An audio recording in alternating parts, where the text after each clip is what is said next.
Olá pessoal, tudo bem? Estamos de volta aqui com mais um vídeo, para mais uma aula da nossa disciplina de energias renováveis, certo? Vamos lá. Hoje eu quero comentar com vocês um pouquinho sobre os principais tipos de energia renovável e as características mais peculiares, né, de cada uma delas, beleza?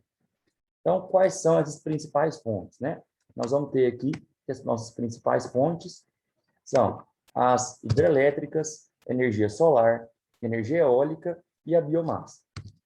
Em relação às hidrelétricas, essa energia, né, ela é proveniente do aproveitamento da energia cinética do fluxo da massa de água, que vai ser transformada em energia elétrica. Então, aqui está uma foto, né, representando uma dessas usinas, okay? E alguns componentes que a gente tem dentro da usina hidrelétrica.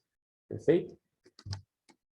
Essa usina, né, ela é um conjunto de obras e equipamentos que vai ser utilizado para produzir energia elétrica, aproveitando a energia cinética, ou seja, o potencial hidráulico do nosso rio.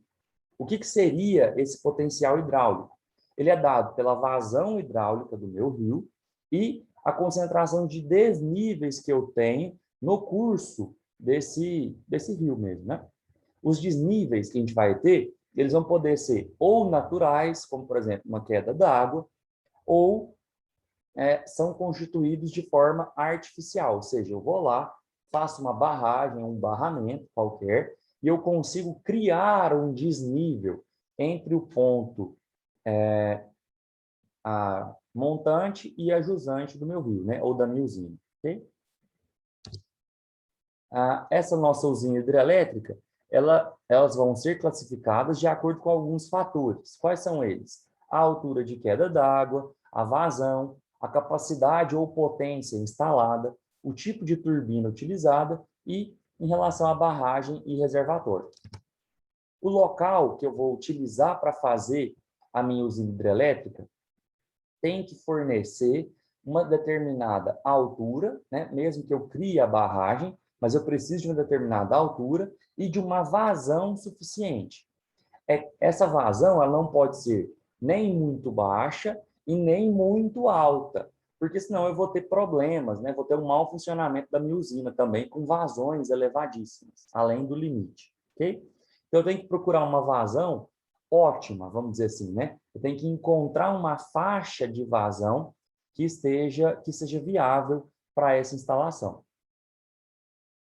E essa altura de queda e a vazão do rio é que vão determinar a capacidade, ou seja, a potência instalada na minha usina. Essa capacidade instalada vai determinar que tipo de bomba que eu vou utilizar, que tipo de turbina que eu vou usar dentro da minha barragem. O porte da usina também vai determinar o tamanho da rede que eu vou ter que utilizar para levar a energia da usina até as casas, né, até as cidades. E aí é interessante a gente pensar o seguinte: quanto maior for a minha usina, maior a capacidade dela, maior o tamanho dela, propriamente dito, mais longe ela vai ficar das cidades. Por quê? A área que ela vai precisar é muito grande, né? O barramento vai gerar um reservatório de água muito grande. Então, eu preciso me afastar das cidades para ter espaço suficiente para todos os equipamentos. Aqui nós temos uma figura, né, um esquema de alguns dos componentes que estão dentro da nossa usina. Então, a gente vai ter lá o reservatório, que vai ser fixado, né, ou determinado pela minha barragem, está lá, né, a barragem limitando o meu reservatório. Desse reservatório, eu vou ter um canal que vai se ligar a um duto, né, ou a um tubo, que vai levar essa água lá de cima do reservatório, vamos imaginar assim, né? Está levando essa água por dentro do duto até a turbina. Essa minha água vai chegar com uma vazão, né? Ela vai vir escoando, vai aumentando a velocidade dentro do duto e vai girar a minha turbina. Essa turbina estará ligada a um gerador dentro da casa de forças. Então, o giro que a turbina vai ter vai ser transformado, né? Essa energia cinética de rotação da turbina vai ser transformada no meu gerador em energia elétrica. E de lá essa energia vai ser distribuída pelas linhas de transmissão. Essa água que bateu na turbina e a girou vai continuar escoando, né? Ela vai ficar ali por um período, né? Vai girar a turbina e vai sair, como a gente tem normalmente, né? Em qualquer fluxo de água. Quando ela encontra um obstáculo, ela bate, fica ali presa um pouquinho e já segue o caminho natural. Então, ela volta ao fluxo normal do rio. Okay? Em relação à nossa barragem, a finalidade da barragem, a primeira finalidade dela é interromper o ciclo natural do rio. Então, eu interrompo o fluxo e gero ali um reservatório de água. Esse reservatório, além de estocar a água, vai ter algumas outras funções, como de criação do desnível de água, a captação de água em volume adequado para a produção de energia e a regulação da vazão dos rios em período de chuva. Então, se eu tenho, por exemplo, uma estiagem muito grande, eu abro as comportas para que eu consiga adequar a vazão do rio. Ou, muita chuva, eu abro as comportas para tirar um pouco dessa água, né, para que não tenha uma enchente ali no local. Em relação ao sistema de captação de água, vai ser composto por túneis, canais e condutos metálicos que vão levar a água lá do reservatório até a minha casa de força. Falando da casa de força propriamente dita, né? Ela vai ser uma casa mesmo, né? Um compartimento que vai acomodar tanto o gerador quanto as turbinas. O movimento das turbinas, como eu disse, né? Vai ter uma energia cinética que será transformada em energia elétrica nos geradores. A turbina mais apropriada para cada usina vai depender da minha altura de queda e da minha vazão. Tem também um outro componente que é o vertedouro. Esse vertedouro vai permitir a saída de água sempre que o nível do reservatório ultrapassar o limite. Então, se eu vou ter em todos os reservatórios de água um limite, né? O máximo que eu posso ter de água ali de forma segura. Então, se eu tenho muita chuva, por exemplo, eu vou ter um aumento desse nível de água, né? Quando eu passo do limite, esse vertedouro vai, entre aspas, né, roubar água. Eu vou abrir esse vertedouro para que esse excesso de água corra, né? E aí eu não tenho risco de enchente. É um pensamento muito semelhante ao que a gente tem na caixa d'água, né?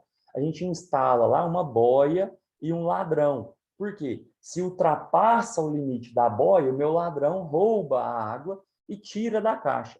É o mesmo pensamento. Esse vertedouro tira a água do meu reservatório para que não exceda o limite máximo, ok? Em relação, pessoal, agora aos impactos socioambientais que a gente tem da instalação desse tipo de usina. Apesar dessa fonte de energia ser considerada uma energia renovável, a ANEEL, que é a Agência Nacional de Energia, ela vai apontar que a participação desse tipo de fonte dentro da matriz energética mundial, ela é pequena e tem perdido espaço, tem se tornado menor. Por que ela é pequena? Porque muitos países não apresentam um potencial hidráulico satisfatório, que seja condizente com a produção de energia. Então, eles optam por outras fontes, né? No caso do Brasil, a gente tem uma gama muito grande de rios e esses rios muitos deles apresentam potencial hidráulico suficiente. Então, a gente utiliza mais do que o mundo, vamos dizer assim, né? Em relação a a importância que a hidrelétrica tem no Brasil é maior do que a importância da hidrelétrica no mundo, ok? Mas, mesmo no Brasil, a gente vai perceber que isso tem diminuído um pouco, ok? O impacto negativo da implantação de grandes empreendimentos hidrelétricos está principalmente em três fatores. Na mudança da vida da população ribeirinha, né, da população que vive ali próxima à minha hidrelétrica, porque eu vou ter agora uma inundação, né, daquela região ali mais próxima, o que pode modificar o local da casa, o modo de vida dessas pessoas. Segundo, eu vou ter perda de espécies de plantas e animais. Por quê? de novo, né? Eu estou inundando uma parte da terra. Então, essas plantas que estão ali vão morrer. Animais que estavam ali também vão ter que mudar, né, o seu habitat natural, vão ter que sair daquele local. E o terceiro ponto é que eu tenho a perda desse solo. O solo continua lá, né? Só que antes ele às vezes era um solo cultivável, né? Que apresentava, tinha ali às vezes até uma horta ou uma fazenda. Quando eu inundo esse local, eu perco esse solo cultivável, né? Porque não tem como a gente plantar dentro do reservatório de água, ok? Então, eu posso até, às vezes, retirar esse reservatório. Vamos imaginar que a gente acabou com a usina, né? Esse solo vai demorar um tempo até que ele regenere todo o seu potencial cultivável de novo. Apesar de muitos, né, de a gente considerar a energia hidrelétrica uma fonte limpa, a gente considera ela fonte limpa porque ela não tem emissão não tem queima de combustíveis fósseis. Porém, mesmo sendo considerada limpa por esse aspecto, ela vai ter alguma emissão de dióxido de carbono e de metano. Por quê? Porque eu estou inundando uma região. Toda aquela matéria orgânica que estava ali vai morrer, né? E essa degradação da matéria orgânica vai liberar metano e gás carbônico, ok? Em relação ao Brasil, como eu estava comentando com vocês, a importância que a hidrelétrica tem no Brasil ainda é alta. Nós somos o país que detém o maior potencial hidráulico do mundo. Então, é coerente que a gente utilize a hidrelétrica, né? 70% do nosso potencial hidráulico, do nosso potencial hidrelétrico, está concentrado nas bacias do Amazonas e Tocantins-Araguaia. No Brasil, mais de 90% da energia elétrica produzida é a partir das usinas hidrelétricas. Exatamente porque o nosso potencial natural é muito alto, ok? Então, a gente vai ter rios muito caudalosos e um potencial hidráulico muito grande. Falando agora um pouquinho mais sobre energia solar. Essa energia solar é aquela que é proveniente da luz e do calor emitidos pelo Sol, né? É bem lógico isso, né? Essa fonte de energia, ela vai poder ser aproveitada de forma fotovoltaica ou térmica. O que que isso quer dizer? A fotovoltaica, ela vai, vamos dizer assim, né, produzir um tipo de energia, enquanto a térmica produzirá outro. Nós vamos discutir um pouquinho isso aí nos próximos slides. Ela pode ser considerada uma energia limpa e é uma das fontes mais promissoras que a gente tem para a obtenção de energia. A captação, ela vai poder ser feita por meio de diversas tecnologias, né? A gente tem aí até a criação, a inovação de painéis fotovoltaicos, usinas heliotérmicas e aquecedores solares. Esses equipamentos têm melhorado cada vez mais. Basicamente, né, como é que funciona? A gente vai captar a luz do sol e essa luz será convertida em energia elétrica. Nos painéis fotovoltaicos, a luz ela vai ser convertida em energia elétrica e térmica. Já no aquecimento solar, a gente vai ter que a luz é convertida apenas em energia térmica, apenas em calor, ok? Tá aí a grande diferença, né? Se você tem painéis fotovoltaicos, você está produzindo energia elétrica a partir da luz. Você pode produzir sua própria energia elétrica. No caso do aquecimento solar, você vai utilizar placas solares normalmente, só que elas só irão produzir calor. Você vai conseguir esquentar as coisas a partir da luz do sol. Então, nós vamos ter dois tipos principais, né? A fotovoltaica e a heliotérmica. A fotovoltaica, a gente nada mais é do que a conversão direta da radiação solar em energia elétrica. Essa conversão vai ser realizada dentro de células fotovoltaicas, que vão ser compostas por materiais semicondutores. Essas células, né, todo o nosso sistema de energia solar, vão ser constituídos por painéis, módulos e equipamentos elétricos, e não vão exigir um ambiente de alta radiação para funcionar, ok? É claro que quanto mais sol a gente tiver, melhor será o rendimento, ok? Então, porém, né, apesar de não ter necessidade para funcionamento de altas radiações, é interessante a gente lembrar que se eu tenho uma densidade muito grande de nuvens, ou seja, eu tenho um ambiente, um céu muito nublado, muito fechado, o rendimento do meu sistema será muito menor, né? Porque eu preciso que a luz incida sobre ele. Falando um pouquinho sobre energia solar heliotérmica. No sistema heliotérmico, a energia proveniente do Sol é transformada em calor para, principalmente, aquecimento de água, ok? A gente até tem isso em casa, né, das pessoas, tanto a fotovoltaica quanto somente o aquecimento solar ali. Para que isso seja possível, a gente vai utilizar painéis solares que refletem a luz solar, concentrando-a num único ponto no qual há um receptor.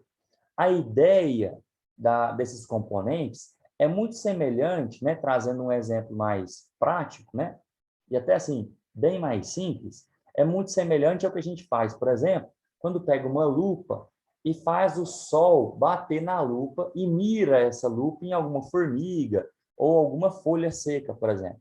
Quando você faz isso, né, quando era criança, todo mundo já fez isso.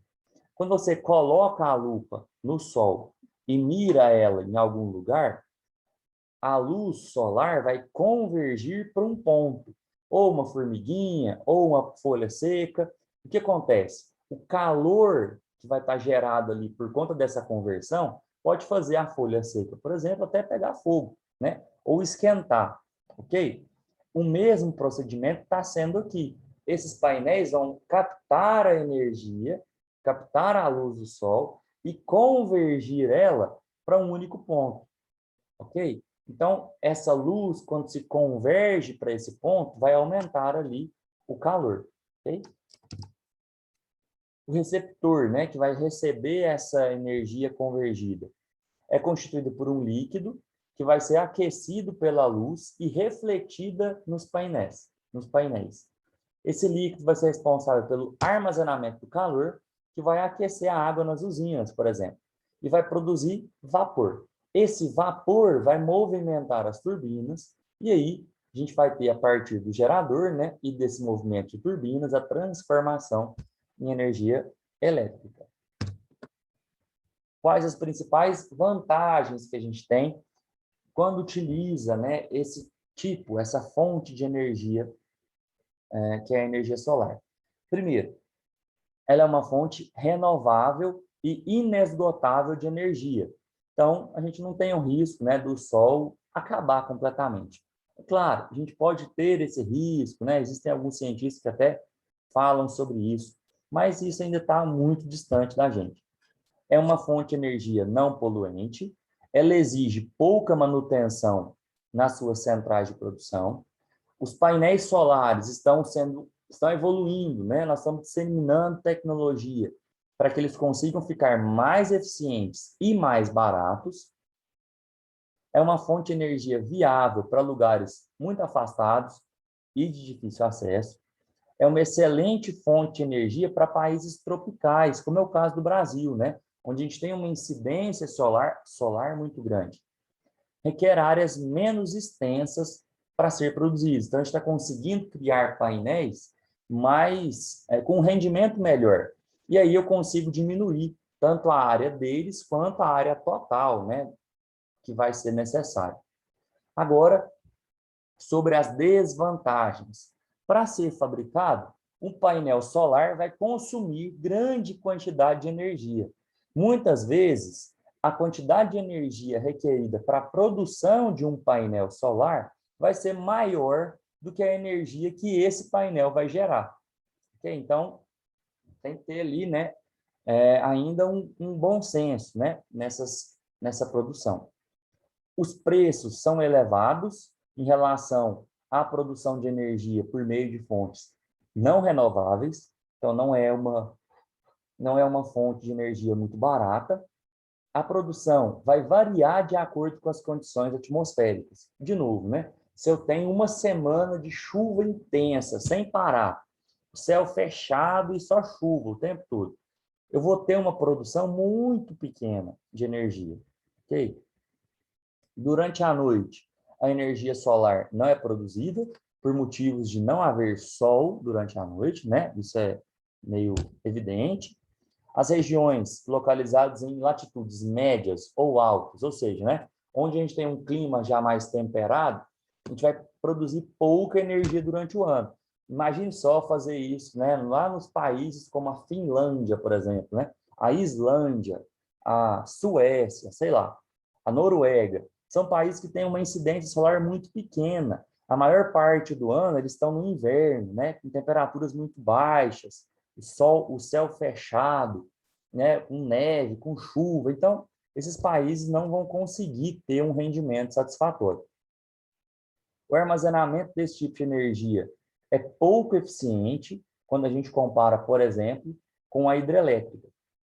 E ele requer um sistema eficiente de armazenamento. Como esse armazenamento ainda não é tão eficiente assim, a gente precisa melhorar a forma de armazenar essa energia. Em relação ao cenário brasileiro, né? A gente vai ter que está havendo um crescimento dessa geração de energia, ok? Porém, o número que a gente tem de produção ainda é um número baixo, ok? Eu quero que vocês depois, né, deem uma olhada mais de perto no cenário dessas fontes de energia dentro do Brasil. Falando agora sobre a energia eólica. Ela vai ser produzida a partir, de novo, da energia cinética. Porém, agora, a energia cinética que o vento vai ter quando gira as hélices, né, da nossa turbina, ok? Ele vai ser proveniente da energia cinética do vento e do aquecimento eletromagnético do Sol, que juntos vão movimentar as pás, ou hélices, né, dos meus captadores. A energia cinética do vento normalmente é convertida em energia mecânica pelos moinhos. E aí, eu vou ter a transformação dessa energia mecânica em energia elétrica. A turbina eólica vai transformar essa energia cinética em energia mecânica por meio do movimento de rotação. E através do gerador, essa energia mecânica se transformará em energia elétrica, que será depois distribuída. Quais são os nossos componentes, né, para uma turbina eólica? A gente vai ter ali vários componentes. Vamos citar cada um deles. Nessa turbina, a gente vai ter o anemômetro, que vai medir a intensidade e a velocidade do vento. Vai funcionar nessa medição, é normal que seja de 10 em 10 minutos, tá? A gente tem a biruta, que é um sensor de direção. Ele vai captar qual a direção do vento que eu tenho, né? Porque o vento ele vai mudar de direção, né? Isso aí é conhecimento comum, né, entre todo mundo. Ora ele está numa direção, às vezes ele muda completamente de direção e vai para o outro lado. A direção do vento deve sempre estar perpendicular à torre, para o maior aproveitamento da minha turbina. Tem também as pás, né, ou essas hélices, vamos dizer assim, né, que vão captar o vento e vão converter a sua potência em no centro do rotor. O gerador vai ser o item que vai converter essa energia cinética lá da minha pá, né, energia mecânica, em energia elétrica, ok? Tem ainda mecanismos de controle, onde eu vou fazer uma adequação da potência nominal à velocidade do vento, que vai ocorrer com maior frequência durante um certo período. Tenho também a caixa de multiplicação ou de transmissão, que é responsável por transmitir a energia mecânica do eixo do rotor até o meu gerador. Além disso, eu tenho o rotor, que é um conjunto que será conectado a um eixo e transmite a rotação das pás para o gerador. Ainda tem a nacelle, que é um compartimento instalado no alto da minha torre, que vai ser composto por caixa multiplicadora, freio, embreagem, mancais, controle eletrônico e sistema hidráulico. Ou seja, é o controle mecânico das minhas turbinas. E eu tenho a torre, propriamente dita, né? Que é o elemento que vai sustentar o rotor e a nacelle na altura apropriada para o funcionamento das minhas pás. A torre é um item de alto custo para o sistema. Por quê? Eu tenho que fazer uma fundação muito bem feita, né? Eu preciso fazer ali uma base muito bem feita, e a torre é muito alta. Okay? Então, eu gasto, e ela tem que ser bastante robusta para aguentar o impacto do vento. Quais as principais vantagens? É uma energia que também é limpa e inesgotável. O vento não vai acabar, né? Não tem como você prender ele num saco, por exemplo, e retirar completamente o vento, ok? O custo de instalação, ele é relativamente baixo, né? A gente vai ter a necessidade de manutenção também sendo baixa. Agora, as principais desvantagens. É uma fonte de energia intermitente. Por quê? Ela varia, né? Ela oscila, porque ela depende da velocidade do vento. Então, se o vento está rápido, né? Uma velocidade alta, perfeito. Agora, se ele está só aquela brisinha mansa, eu já não consigo ter uma rotação tão bacana assim. Eu vou ter também um impacto na rota migratória das aves e morcegos. Por quê? Vamos imaginar que eu instalo uma usina hidrelétrica e ali faz parte de uma rota migratória das aves. Essas aves não foram avisadas da instalação da usina. Então, quando elas passarem por ali, muito provavelmente elas vão colidir com as pás que estão ali girando, né? Isso pode representar um prejuízo ambiental e também financeiro para essa usina, né? Além disso, a gente vai ter uma poluição sonora e até visual dessas usinas, ok? Porque o barulho dessa pá girando é bastante alto, ok? Em relação ao Brasil, a gente tem no Brasil hoje já instalado mais de 71 mil quilômetros quadrados, instalados não, né? Mas a gente possui um potencial, né? 71 mil quilômetros quadrados, onde eu tenho velocidade do vento superior a 7 metros por segundo e um nível de altura, né, com 50 metros. Então, isso seria um facilitador para nós. Esse potencial proporcionaria ao país o equivalente a 272 terawatts hora por ano. Então, é uma potência instalada bastante grande, o que representaria 64% do consumo nacional de energia elétrica.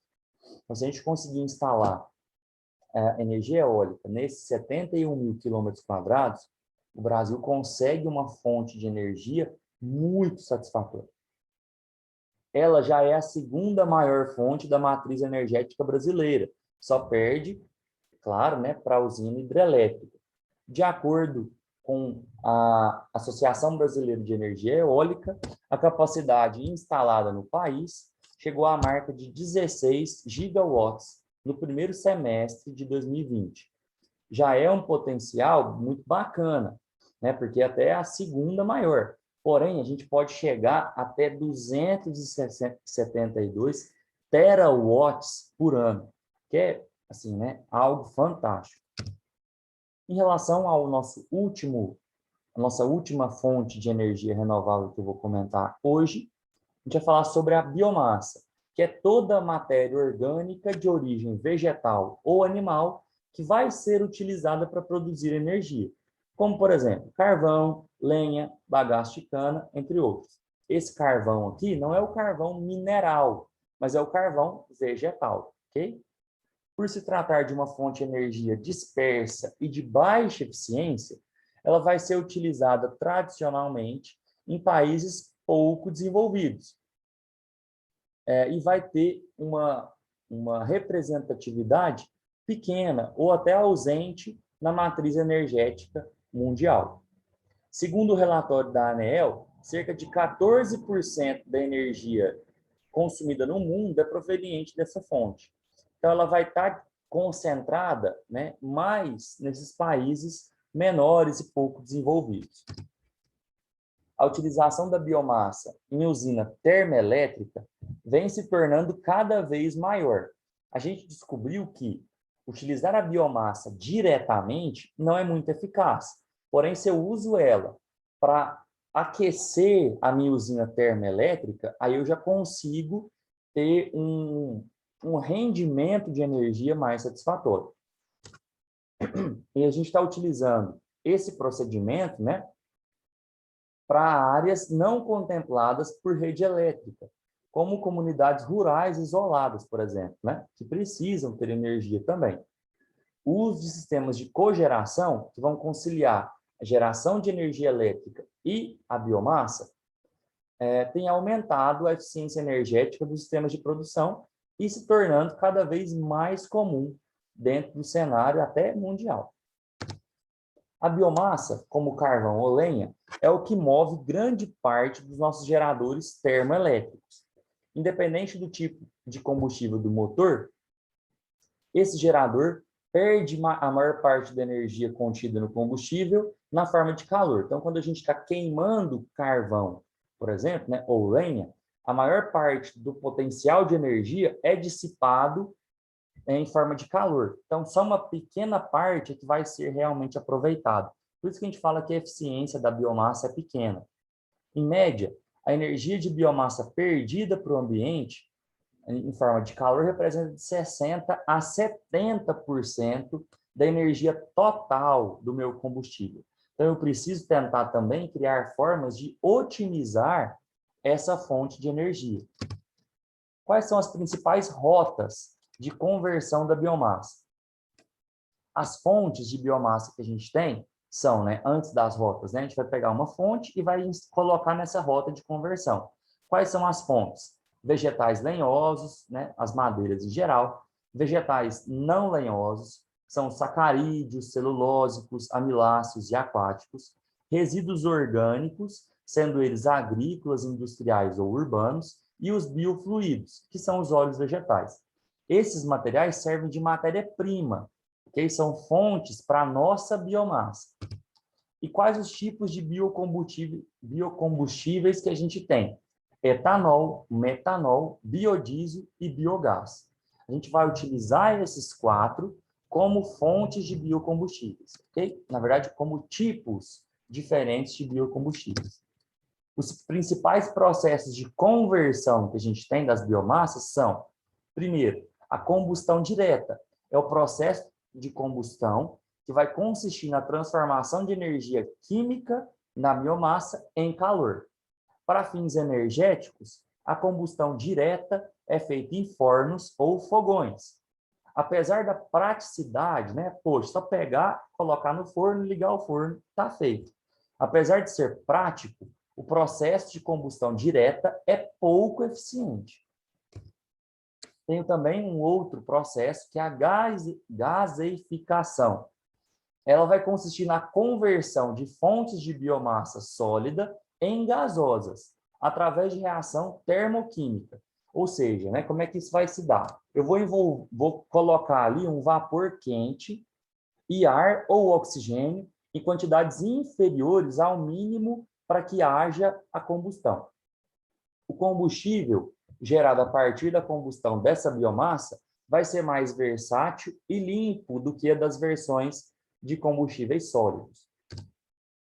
Tem ainda a pirólise, ou carbonização, onde a gente vai pegar os resíduos orgânicos de origem agrícola e vamos submeter eles a essa pirólise. Ou seja, eu vou colocar ele dentro do processo de carbonização. Porém, é preciso que antes eu compacte esse meu material. Eu preciso que ele vire um material sólido e compactado. O método consiste no aquecimento do material em um ambiente onde eu tenha quase a ausência de ar. Ok? Para a produção de 1 tonelada de carvão vegetal, pode-se precisar de 4 a 10 toneladas de lenha. Então, a gente percebe que mesmo com processos um pouco mais sofisticados do que só a combustão, eu ainda tenho uma eficiência baixa, ok? Tem também a transesterificação. É um processo químico que transforma a biomassa de óleos vegetais em um produto intermediário, a partir da reação entre dois álcoois e uma base. Os produtos desse processo são a glicerina e o biodiesel, combustíveis que apresentam condições semelhantes ao diesel, que pode ser aplicado em motores de combustão interna. Por exemplo, né, caso de motores veiculares ou estacionários. Tem também a digestão anaeróbia. A digestão anaeróbia deve ocorrer em ambiente onde, de novo, eu tenho quase que ausência de oxigênio, né? De ser um ambiente sem oxigênio. Essa é a grande questão.